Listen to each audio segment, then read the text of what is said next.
socials, so please excuse that. But let me get started. So, battling burnout. So, a little bit about me.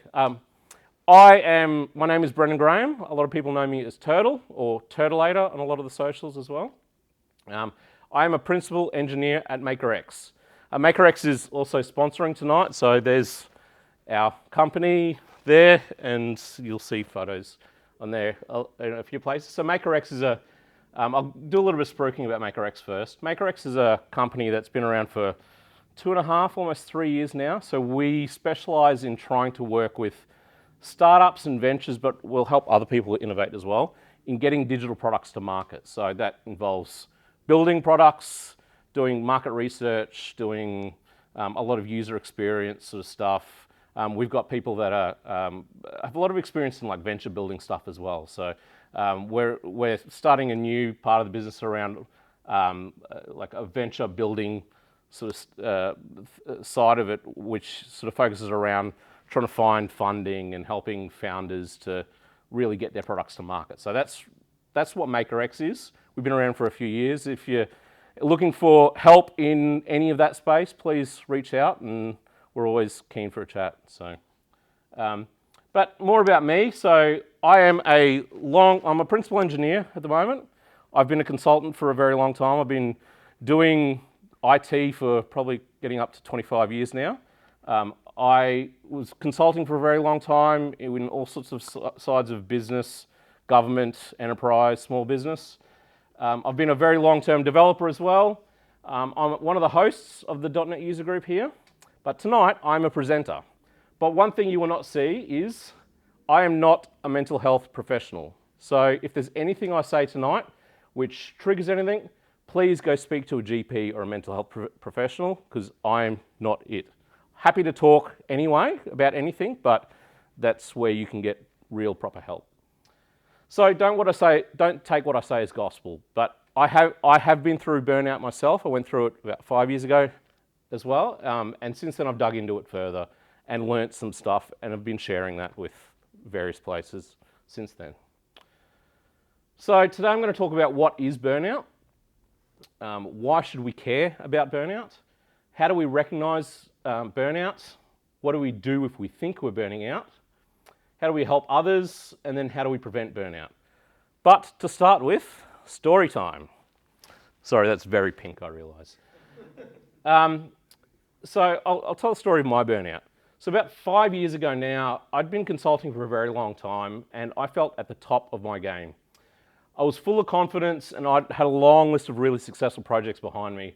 I could drop into any client and I could annoy who I needed to annoy, I could schmooze who I needed to schmooze, and just do what I needed to do to get successful outcomes for myself and my company and the clients themselves. So I thought I was really good at it. I was coming close to the end of a fairly intense project with a government department that was known to be really difficult at the time, and it had been another smashing success. My manager at the time tapped me on the shoulder and asked if I could help out a team who had found themselves in the middle of a really tough situation. After years of buck passing, blame shifting, ridiculous amounts of scope creep, blood, sweat and tears, this team was at the centre of a project that was years over time, millions of dollars over budget, and had everyone hating everyone. This very high profile client was really frustrated, understandably. The project management team were angry, the test team were angry, the dev team were angry. There was just finger pointing going everywhere, and everyone was hating everyone. One of my first meetings on the first day on this project was with executives of my own company, where they were asking me, how are we going to get out of this? At the time, I didn't even know what this was, right? And they're already hitting me up with these questions. I somehow managed to placate them enough and keep them happy for the time being, but within 2 days, I was in executive governance meetings with the client, and we were going through Gantt charts and RAG status reporting, and there was red and red and red and more red. The pressure was ridiculous. I made no promises to anyone, but I was determined to help in any way that I could. I threw everything at this project. I was constantly meeting with different teams and people, getting people to work together, listening to people's gripes. offering solutions where possible and helping to claw our way back to something that maybe looked like a functional project. I was taking on more and more responsibility myself in doing this, and the longer I was on the project, and I was so determined to see this through. There were days when I was coming into work at 6:30 in the morning, I was going home after 6 at night. I couldn't switch off. When I was at home, the latest challenge would just eat at me. I couldn't sleep, and what little sleep I did get wouldn't last very long. I was so completely exhausted that I was withdrawing from everything else. When I wasn't working, the stress and the exhaustion would leave me as a shell of my former self. My family were doing all they could to support me, but I was breaking from the pressure. I'd burned through all my sick leave while on this project because some days I just couldn't face coming into work. I would get up some mornings and I would burst into tears at the thought of facing the latest thing that they were asking me to do. The headspace I was in was like nothing I'd ever experienced before. Through all of this, people were getting really, really hopeful.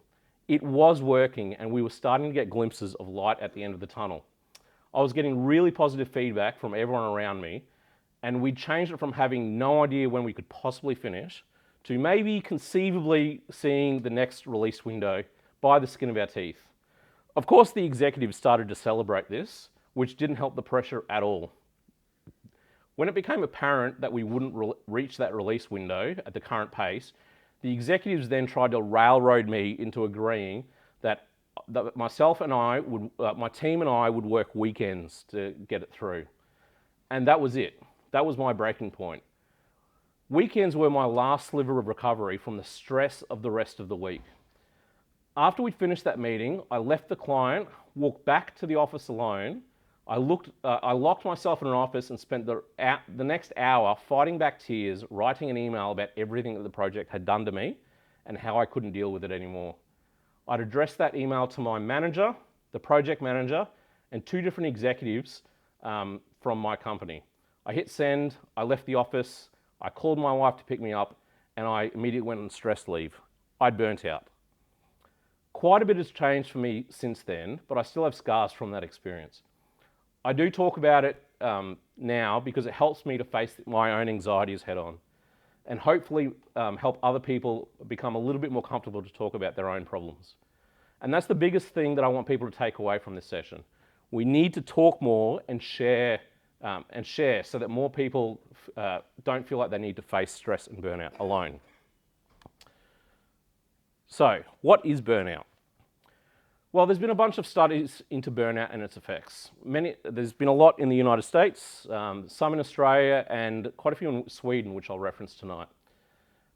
Most of these studies have focused on burnout from a few different angles. So what does burnout mean for a business? What does it mean for us as individuals? And a lot of what you find online, the definitions are relatively the same.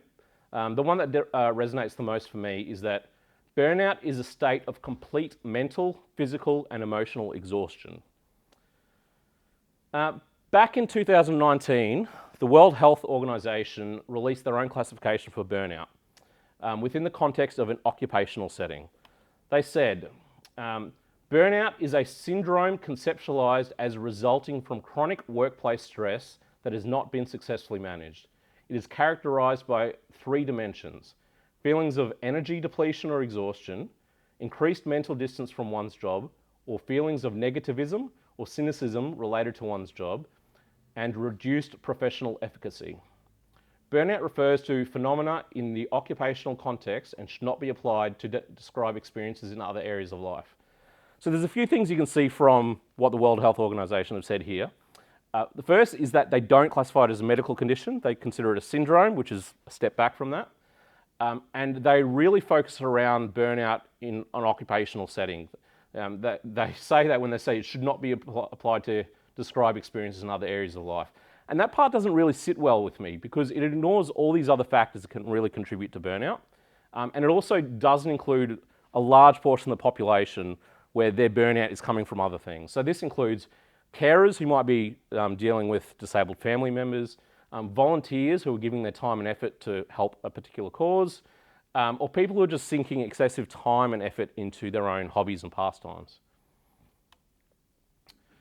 back in 2021, the University of New South Wales School of Psychiatry performed a study with the help of the Black Dog Institute called Burnout: Redefining Its Key Symptoms. As part of this, they looked at the symptoms and factors of burnout across 1,000 people.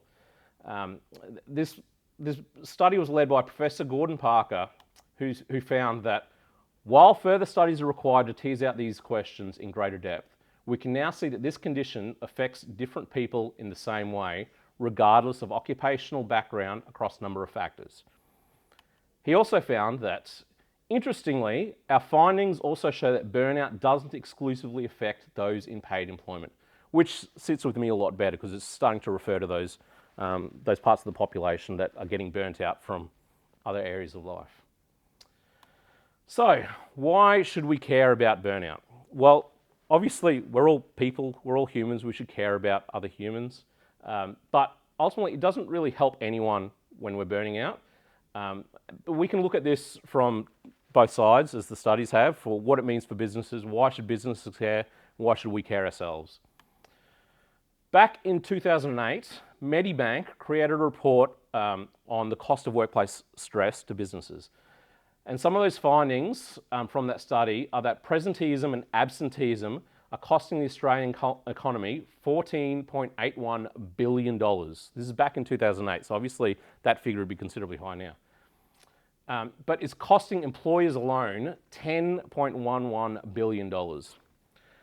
I'm a bit of a simple man. I had to look up what some of these things meant. Presenteeism is when people are turning up to work but they're not able to really perform their job well. They can't focus, they're feeling sick, or they're feeling quite stressed. But one of the big takeaways from that is, as an employer, it is costing you money to have your people operating under significant amounts of stress. But there are good levels of stress. So this is an excerpt from that same study that found that was showing that stress can be a great motivator. There's comfortable levels of stress. It can give us focus to face challenges and also gives us that fight or flight response. But burnout is what starts to happen when that stress really goes too far. Here's another study by Deloitte over in the USA, where they surveyed 1,000 people employed, 1,000 corporate employees, employed corporate professionals, sorry. USA does have different labour laws, so that there can be sort of different factors in that. But in the corporate world, it's probably a little bit more similar to what we experience ourselves in IT. But they found that 87% of people are really passionate about their work. But despite that, 64% frequently felt stressed. We do remember that stress can be a good thing, so that's not necessarily a scary number. But they found that 77% of people in their study have experienced burnout at their current job, 51% more than once, which is mind-blowing to me. All right? But it does get worse. 84% of millennials have experienced burnout at their current job, which probably covers a fair chunk of this room. As someone I'm born in 1982. I like to identify myself as an elder millennial. So, yeah, I scrape in. But we might have different expectations of what manageable levels of stress are. I'm sure a lot of people will draw their own conclusions about millennials as a result of that. But we cannot ignore the fact that nearly half of millennials have left a job specifically because of burnout. That's compared to 42% of all respondents. So obviously people are leaving jobs because they're feeling stressed and burnt out. And for anyone that's tried hiring in IT and tried finding good people, that's something you should be really scared of. You really need to be creating an environment that's comfortable and inviting to others who are experiencing that. If your workplace is trying to help and cover people better, then maybe people are less likely to leave, right?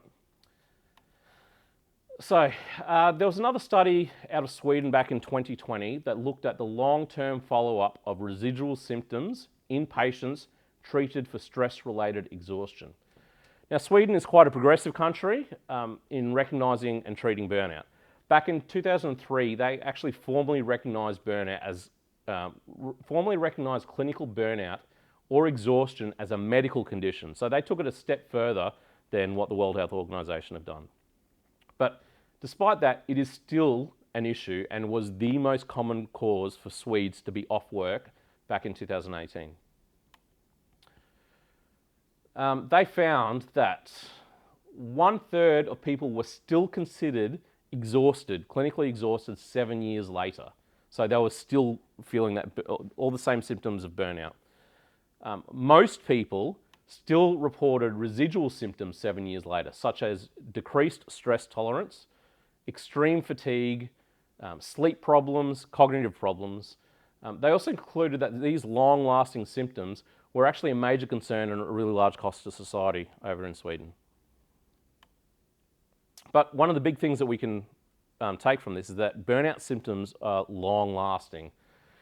It's not a case of just having a break, trying to de-stress, get over it, and get straight back into work. It can really sit with you for a long time, which is what I found.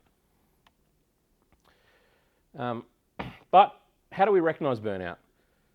It's not always easy to recognise when you or someone else is burning out. It can creep up on you slowly until you break, or it can be from a sudden influx of excessive effort over a shorter period of time.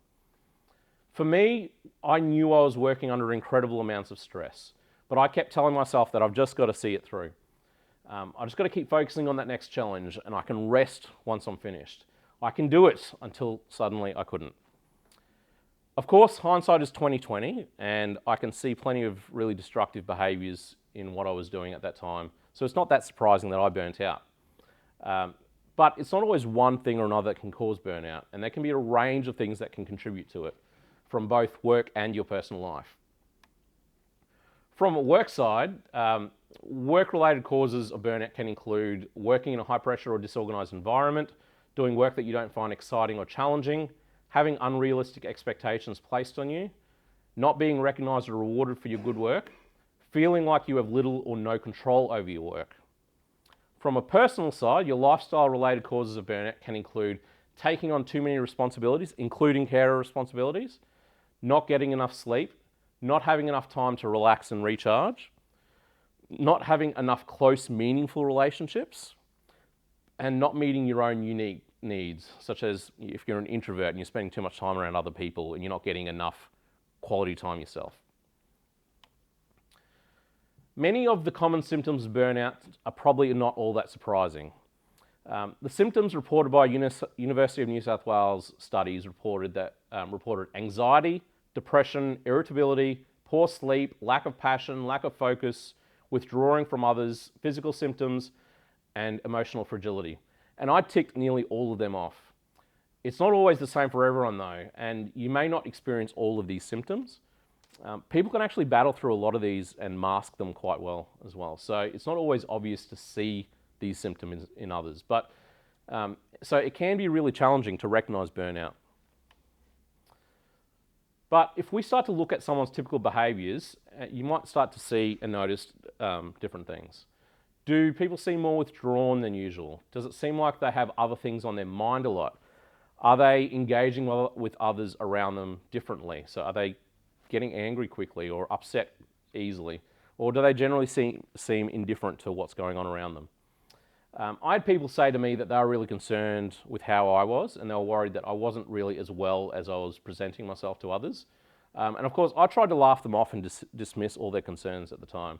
But you can really notice that kind of stuff if you're paying attention to people. The best thing you can do to recognise if someone is stressed and burning out is talk to them. Ask them how they're going. Let them know if you're worried about them.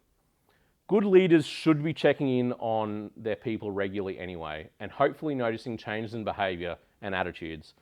You don't always need to be a leader to check in on people though. You don't need to know all the answers to solve all their problems. You just need to be able to listen. And you can't force someone to open up, but they won't if the opportunity isn't there. So, what do we do if we think we're burning out ourselves? Well, the most obvious thing is talk.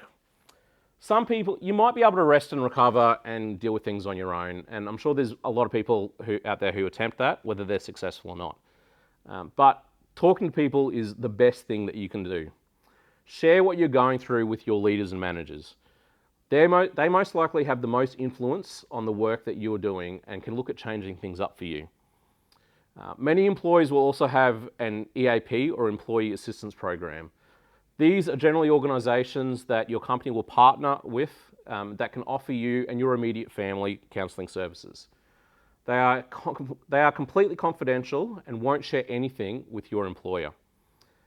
They can be used proactively to help you with your mental health and well-being, but they also offer services in a crisis. They shouldn't be of any cost to you, and you can use them as much as you need. If your company has an EAP, then your manager can point you in the right direction for that. You can talk to your team around you, your work team. Try and delegate some of the responsibilities that you have to share some of the burden that you're under. You can talk to someone who you trust, like a friend or a family member. If you've been withdrawing, then that can obviously be really hard to reach out like that. But having someone that you can confide in and open up to can really help you work through your stress. There are also a lot of services out there that offer 24/7 support and counselling. Lifeline, here's some examples. Lifeline, Beyond Blue are some of the most obvious ones that a lot of people have heard of. There's a lot out here that offer services to more underrepresented groups like LGBTIQ communities, Indigenous communities, veterans. So there's a lot of different services out there that can help you. But no matter who you talk to, it is also important to reach out to your GP or mental health professional. I mentioned that earlier. It was the first thing that I did when I left work. The main reason for that, though, is that there's a lot of overlap between the symptoms of depression and the symptoms of burnout. But the treatments can actually be different. So these are the symptoms as described by Beyond Blue. And compared to the list before, there is a lot of overlap. So there's like not going out, withdrawing, not doing usual enjoyable activities, unable to concentrate, overwhelmed, irritable, frustrated, tired all the time. Like, it's all there. It's important that you get assessed and diagnosed properly, though, because your burnout could actually be part of a larger problem that, if left untreated, can continue to cause issues for you. So talk to your GP or a health professional like a counsellor, psychologist, psychiatrist.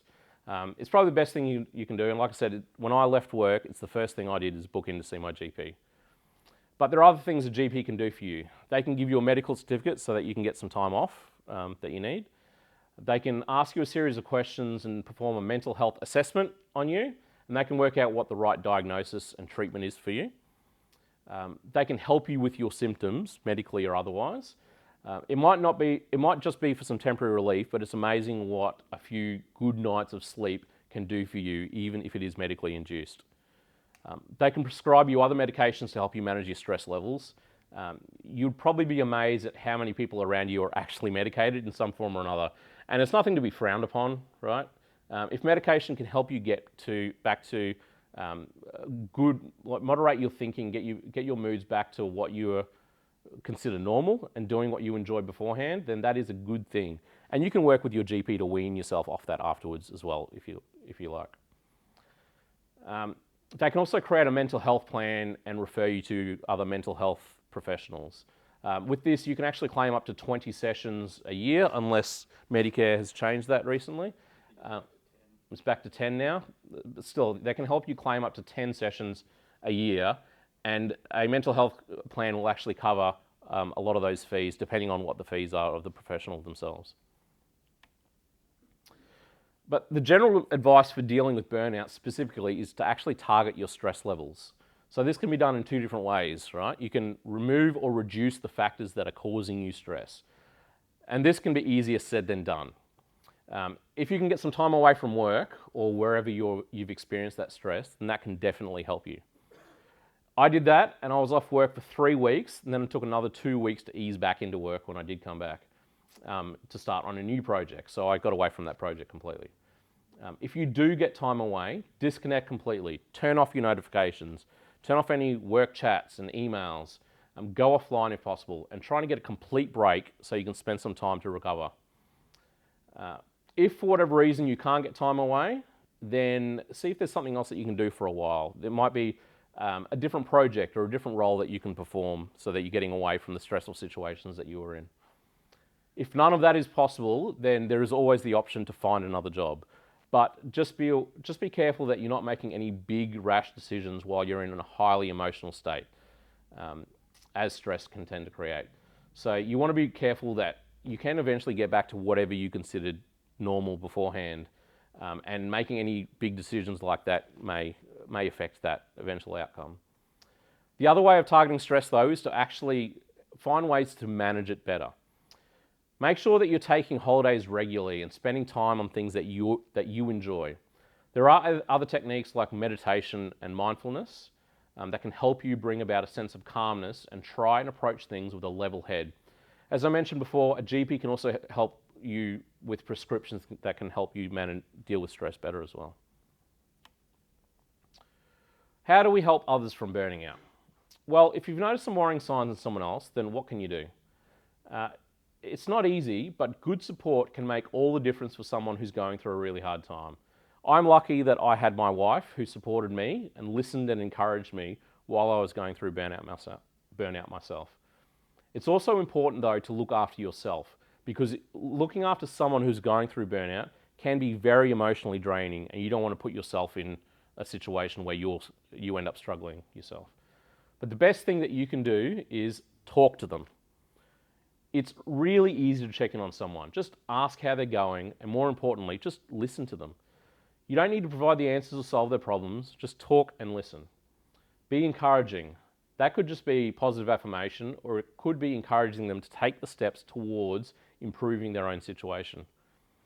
Keep checking in on them and keep encouraging them to take those positive steps.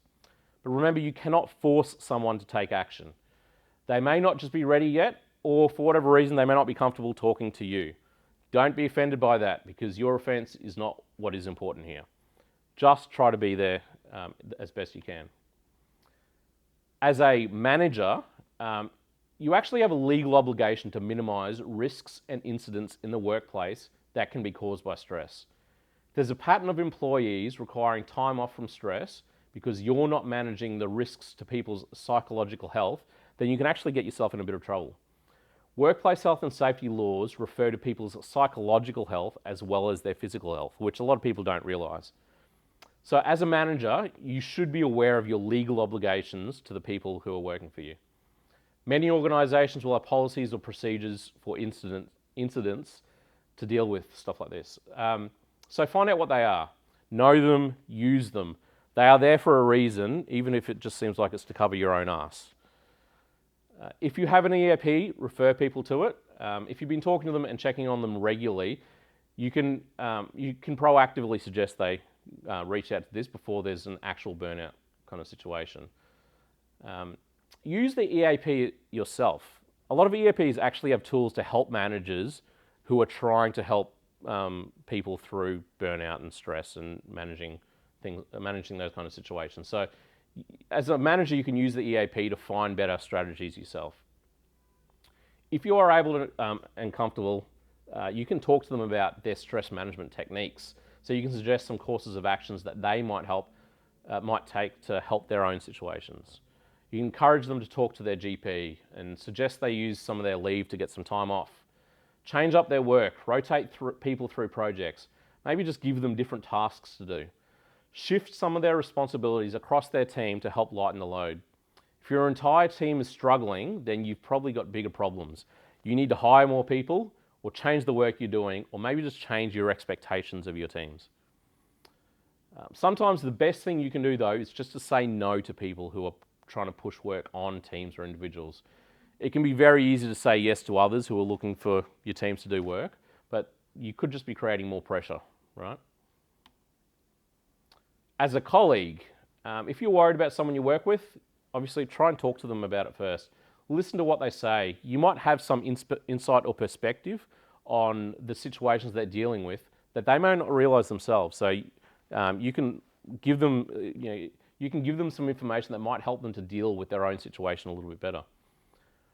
You can raise your concerns with your manager. Hopefully they're already aware of the situation, but if they're not, you can enable them to act on it much sooner and get your colleague the help that they need. But don't just jump in and try and take their work, despite the fact that that could be tempting. You do have your own responsibilities and you do need to manage your own stress and pressures first. You can raise it and address tasks and workload at the next opportunity as a team. Like you can say, hey, I noticed Todd seems stupidly busy and really stressed. Is there anything we can do to help him out and share some of those tasks?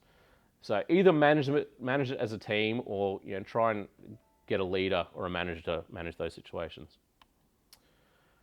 As a friend or a family member, you're actually in a great position to help people de-stress because you've likely known them much longer than any of their colleagues or managers have. You'll know what kind of hobbies and things they like to do, or what they've previously enjoyed doing. Invite them out, cater for them as best you can. Try and make it as easy as possible for them to enjoy themselves. What have you done previously? Did you used to go play golf with them, go for a ride, watch movies? Maybe it's just going for a beer if that's your thing. Even if they don't want to open up and talk, just getting them out and doing something is a huge step in the right direction. Don't underestimate the importance of just being there. If they decline, try again another time. Don't just give up if they turn you down a few times. Offering them opportunities makes it easier once they do start trying to get back to normal. And if they do start talking, listen to them. Talk through their stress with them. Let them try and offload and get it out. Just keep being there for them. It's not a case of one conversation and everything's better. Encourage them to seek help, to talk to a GP or a mental health professional. And you can also seek help yourself. So services I listed before, like Lifeline, Beyond Blue, they all actually provide help for people who are worried about someone in their own lives. So you can go, there's a lot of guidance online that you can find to help people in those situations. Don't do an intervention. Like spring something on someone who's really stressed is likely just to make it worse. Like if people are withdrawn or irritable or emotionally fragile, it could actually make people react pretty poorly, right? And withdraw even further. So how do we prevent burnout ourselves? We need to talk to each other, right? We need to start normalizing talking about our problems. Showing vulnerability can actually make someone else feel more comfortable to talk about their own issues. It can be easy to look at those around us and think that everyone's got it all together, got everything hanging together, and we start to feel inadequate, especially when we might be having trouble managing our own stress and workloads. But the truth is, everyone is dealing with something, right? I still get anxiety to this day, 5 years after my burnout. Not a few months ago now, a couple of years ago on Are You OK Day, I actually shared this story with MakerX. And there was a flood of stories from other colleagues where they felt like they'd had to cover and hide their own struggles at their previous jobs. It just shows that this front that everyone's putting on, it's not real though, right? Everyone's going through something. The more we're able to share our problems and talk, the easier it is to deal with stress before it grows to a point where we're really struggling to deal with it. So healthy body, healthy mind is actually pretty accurate. When we're under pressure and stress, healthy habits can actually be one of the first things that we let go. And the problem is that they help us in more ways than we actually realize. Sleep is probably the most obvious one. If we're not sleeping, then we're frequently tired and cranky and we can have trouble focusing on what we need to do. Being healthy also means that we likely have more stamina and energy to face the day, and eating healthy is an essential part of that. Exercising regularly. During exercise, our bodies actually create all these hormones like endorphins and serotonins that actually naturally improve our mood and help us calm down. It works much the same way that antidepressants do, but it is completely natural. So exercise regularly releases those happy hormones that helps us deal with things better. And see your GP regularly for checkups. Bring up any struggles that you might have. You can always get more referrals to mental health professionals, and it's better to be proactive than to find yourself suddenly in a situation where you're struggling to cope. When I started this job at MakerX, I was very clear with them that one of my top priorities was a good work-life balance. After many years of me pushing my own career forward as much as possible, I was actually just looking to start to settle into a bit of a groove where I could actually get enough time for myself and my family. That healthy work-life balance is essential for ensuring that you can distress as you need to. This means taking regular time out. Plan your holidays and be proactive about it. Disconnect occasionally. Just make sure that you're really proactive about having your own downtime. Make time for those things that you enjoy. Hobbies, socializing, learning, maybe it's consuming TV shows. Just do whatever you do that you really enjoy. Doing those things that makes you happy puts you in a better frame of mind to help deal with challenges in your life better. Make sure you're saying no and pushing back on things when work is starting to impede on that work-life balance. It is easier said than done sometimes, but it really is essential to not ending up in a burnout situation. And be more realistic about what you can take on and understand your limits. Within the workplace, we need to proactively manage risks to psychological health. So Safe Work Australia has some great resources that can help you to understand your duties for workplace health and safety. I've actually linked them a bunch of places in my slides. I'll make my slides available after as well. If you don't have one, get an EAP and promote it internally along with mental health and burnout awareness. There are actually plenty of EAPs. If you don't have one, there's one big company that's buying them all up at the moment, so you're likely to end up with the same EAP that everyone else is. But there's plenty out there if you're looking for them. Check in on your team members individually and regularly. You should be doing this anyway, and I shouldn't need to tell you, but pay attention to them and their behaviours so you can actually notice when things are starting to change. Cultivate a positive workplace culture. Everyone thinks they're doing this. Every workplace thinks they're doing this, right? But it's something that you actually have to invest into. Like, it doesn't just come naturally. You have to put a concerted effort into it. And allow flexible working arrangements so that people can actually manage the various pressures in their life better. Fortunately, COVID has helped this a lot, and people are working from home now, and all kinds of flexible arrangements are out there. So really embracing some of those within your own workplace is a good thing. But most importantly, we all need to talk more. If you want to learn any more, Professor Gordon Parker from the University of New South Wales School of Psychiatry, he actually released a book called All About Burnout and a guide to identifying burnout and paths to recovery. So there's some great resource to learn more about symptoms and finding a way through them.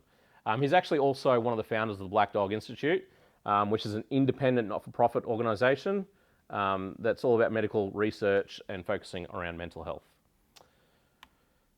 Thank you. Does anyone have any questions? Anything they want to raise themselves? JK. So I think one thing that some people struggle is resilience. Resilience, yeah. And what I notice is that some people may think they have low resilience, for instance, when they struggle to keep awake or things like that. But what I notice is,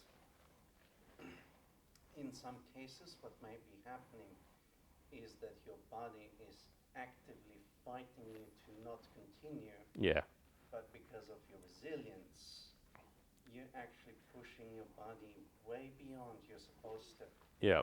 I find, so for the purpose of the stream, the recording, JK is just talking about resilience and how sometimes your body is actually actively fighting you, trying to make you to slow down and take a step back from things. I find that resilience is obviously, there's a lot of talk about resilience around dealing with stress and everything within the workplace, and I find it can be sometimes a bit of a buzzword. One of the things that I really worry about with resilience is people start to try to weaponize it, say, you're just stressed or you're not coping with that because you're not resilient enough. You just need to work on your resilience, which is just not the case, right?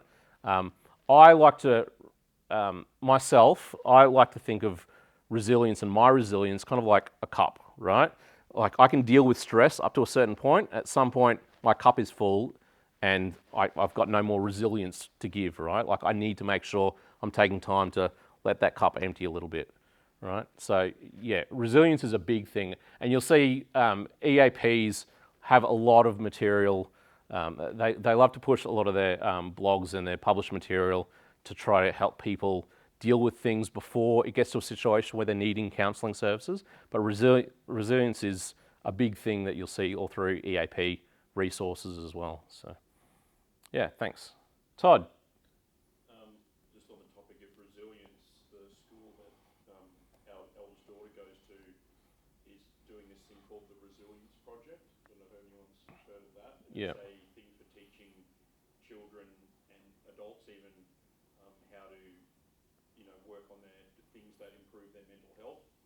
So if you're looking for resources about resilience, and their pillars are gratitude, empathy, and mindfulness, they call it the GEM. And so there's lots of really good resources on things, resilienceproject.com.au. Resilienceproject.com.au. There's actually, there's obviously a lot of stuff trying to help kids with resilience and dealing with things as well. There's some great books. I know my wife is a big reader and has gone through a lot of these things. So there's programs out there. I think there's the Mind Ninja program, which is a program of helping kids to build their resilience and understand how to deal with situations better. There's also a program, or there's an app, a company called Smiling Mind. So Smiling Mind are a not-for-profit organisation based in Victoria. And they've got a free app that you can download that actually has a whole bunch of mental health resources that sort of talk through mental health issues and dealing with things, sleeping better, resilience, all this sort of stuff as well. It's actually, they focus around both adults but also parents and children, and helping children to develop some of these skills themselves.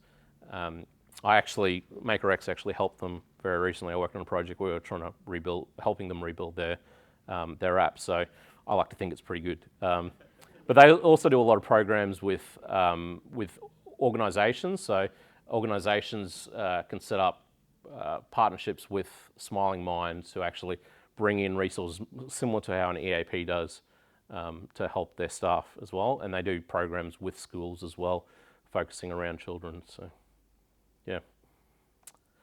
Yes? Yeah, great presentation. Thank you for sharing. One of the books that I read recently, which was really helpful in terms of just framing things mentally, is called The Gap in the Game. Yeah. It's for entrepreneurs, so that's the target audience, but it just, the concept of measuring progress versus measuring towards your ideals. Looking at the gap you've got to where you want to be, like how long till this project's finished, and how long till we get to production, Yeah. with all the bugs, defects, etc. You're framing that in terms of progress, like how far have we come since we conceived the idea. Yep. I recommend that book as well. It really helps. So The Gap in the Game. Yeah. Yeah. I know entrepreneurs and startup founders, that whole space is an incredibly stressful one anyway, because your success, often it's your own life savings that are in these investments and these businesses. So it can be even more stressful. It's not like a job that you can just go find another one. If your startup fails, then there's a lot of your hard-earned money and cash and investment gone down the drain. So, yeah. Thanks for that. Anyone else? Yeah, JK. Yeah, this is just from the book The End of Burnout. There's a very interesting concept called cruel optimism. Cruel optimism. Which basically the things that basically gets you going and is the thing that drives you forward is also the cause of all of your problems. Yeah. Which is kind of describes burnout sometimes, where the thing that you really love actually causes you to burn out because you're doing it too much. Yeah. Well, there's actually some of the studies that I'll link in throughout my slides found that there's some core personality types that are more susceptible for burnout anyway. So people who can't say no, people who say yes to everything. What were some of the other ones? You get people who are, I can't remember the other ones off the top of my head, but usually your own personality traits, which are driving you forward to, you can't not give up on things, to really try to see it through. And so often burnout, everyone's susceptible to burnout anyway, but like you get some people who like it's part of their personality which drives them into these situations.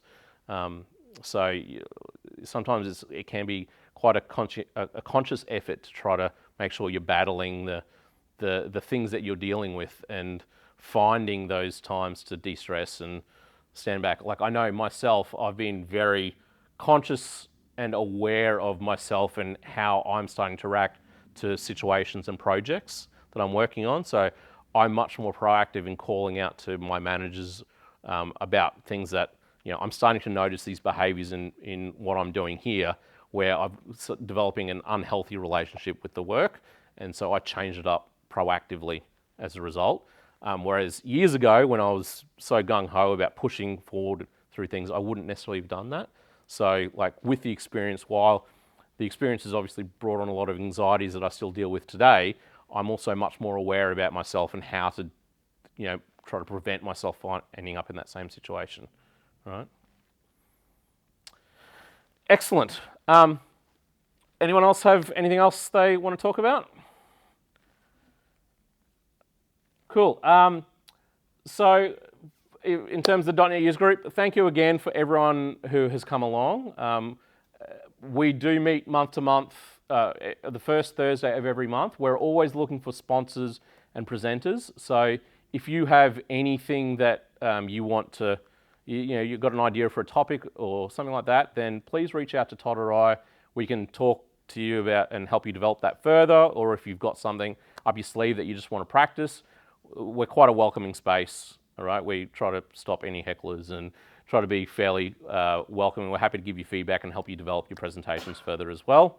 And we're also always looking for sponsors. So you might not have a presenter, but your business might want a sponsor, and we'll let you get up and just spruik your own business and talk about what you're doing. You might be trying to look for staff, or you might be doing some exciting new things and just trying to get some brand awareness out there. We're happy for sponsors to get up and do 5 minutes at the start if they want as well. So please reach out if you've got if you're looking to sponsor as well.